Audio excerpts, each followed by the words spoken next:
Burger Rippy. We're over here to Plain City, Ohio, your Dutchman restaurant on Thursday night, July the 11th for the Carshow. 6:30, July the 11th. Checking the camera. Check it again. This is the weekend of our good guys. The weekend preceding the July 4th, which fell on a Thursday, and they didn't have the show last week, but turned out to be a good show here at 6:30. Beautiful silver car from the 30s. It's got this sweet engine tucked under here, a blown engine. Look, the half-ton Chevy with a single headlight. Check that out, a little mouse in there, blown, polished. He's not running an HI. I don't think he had room for it. Looks like a Magneto. So sweet how he tucked that little blower in there under the hood and everything. Very high-end street rods, ready to compete for the good guys. Meandering around the grounds here, wind up over in the corner by there's an old Woody over there, a pre-war car. The Studebaker here, but there's a little Opal around here. It's a yellow one too. It's a GT. Not much of a lineup here today.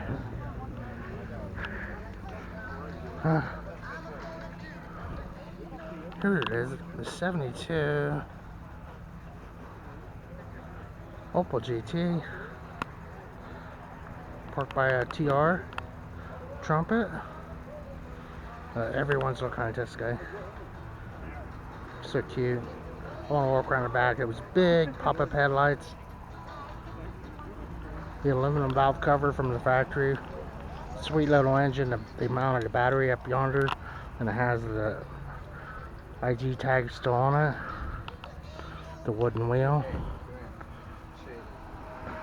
Opel GT registered at 70 miles per hour. There's your gas hole. Is this a fiberglass car? I think it is. The two pipes coming out. It almost looks like rear engine the way they did the exhaust and everything. And is it like a Corvette in miniature, you know? I mean, remember these? And then I forgot about those vents up here to keep the car running straight. Look how much that looks like a Corvette, the way they have that. And then, is the air coming in? No, that's going in there. And then you wonder how they did the radiator like a Corvette. So there you go. The Opel engine. Exciting to be over here tonight. Big 442 car. Is that a Cougar? It's a Mercury. It's a Cougar. And then our friends from Dayton or Springfield, but he has his wife has the Corvette. I forgot to ask her about her other car, but we were over here talking about car shows. He has his yellow Cougar, and his is an Eliminator. So I'm learning a little bit. They were very popular. There's some pretty cool options on these. This one has the XR. I kind of forgot about that. So they might have been the ones that coined that XR7. Look at that interior in this guy.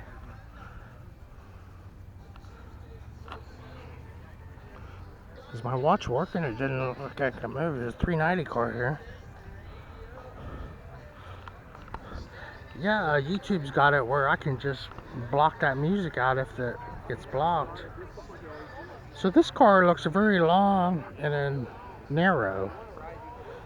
The 58 Stude. It's a red and white car. Beautiful show car. The Speedster from Porsche in the 50s. I'm not sure. There was a lady in here running the engine. If that's her car, the 60s Vet.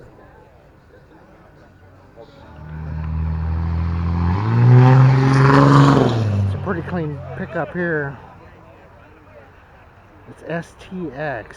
It says in the back. Ranger Boss STX.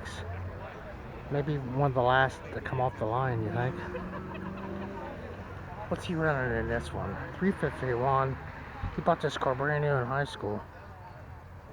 Isn't that incredible? And it has the stripe that goes all the way, and it says Eliminator in the back. Making our way. Now this car over here was from Studebaker. There's some pretty good AMCs following. It's a Volvo, oh my gosh. Can you imagine that? This is an import from Sweden. It's not Gothenburg, it's like a foreign name, Gottberg. Powered by a Ford engine, possibly from the factory. You think? And then Ford ended up, what did we say this was, a Volvo? Yeah, they did. And then there was a Volvo white GMC on the truck side. And Volvo became this humongous company. And especially Ford, I mean, they big conglomerate. And then Paleo Alto, it's been out to New Mexico. So it's been out to the laboratory. Check this little gas hole out. Well, wait a minute, no Paleo Alto, that's in California, isn't it?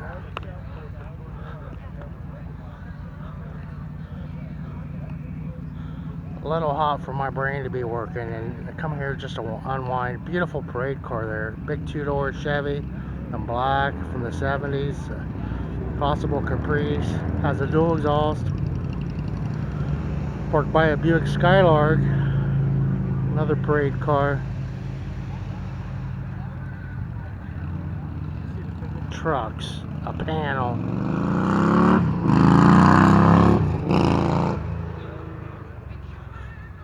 It's kind of excited when I seen the orange car right away.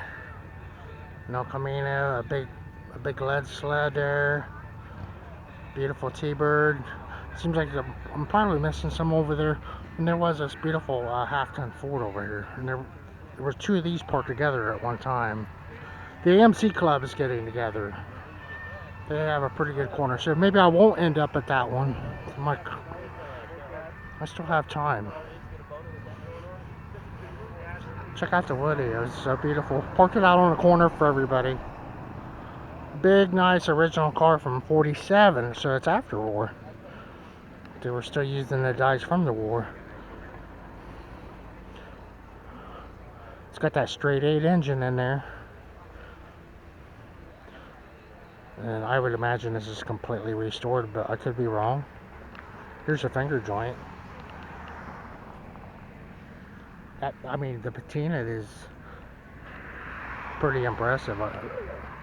I'll take a stab and say it's original, with maybe some replacement, like here, maybe.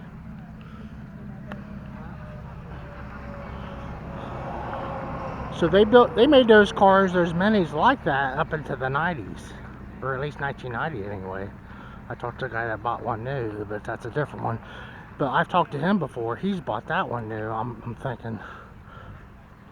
No, the other one I saw, the guy just bought it a year or so ago and forked a ton of money over into it. I wanted to show, because I might not make it to the AMX guys aren't going to have the party at the guy's house this year. They're going to have it at the Dublin show. Here's that very sexy Ford, but he's parked over by the Porta-John, so I'm not going to film it very.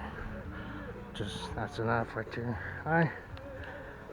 But this one here has the side pipes that I haven't seen for a while on the bottom.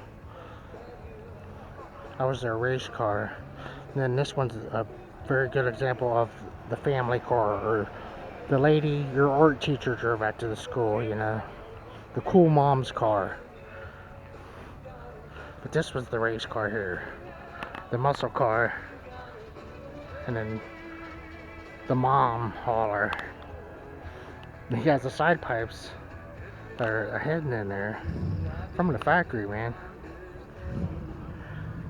And here's a T-Bird you don't see very often in Ohio. Over here, the newer one. That was a 2 or 3 year run, maybe 4. Pretty beautiful T-Bird, and you can see there's at least 4 of them just kind of packed in there. A pretty nice example of what American Motors was capable of cranking out back in the 60s. Go Dippy or do. Dutchman restaurant. I think I helped. I painted that car. I remember this cross ram on this one.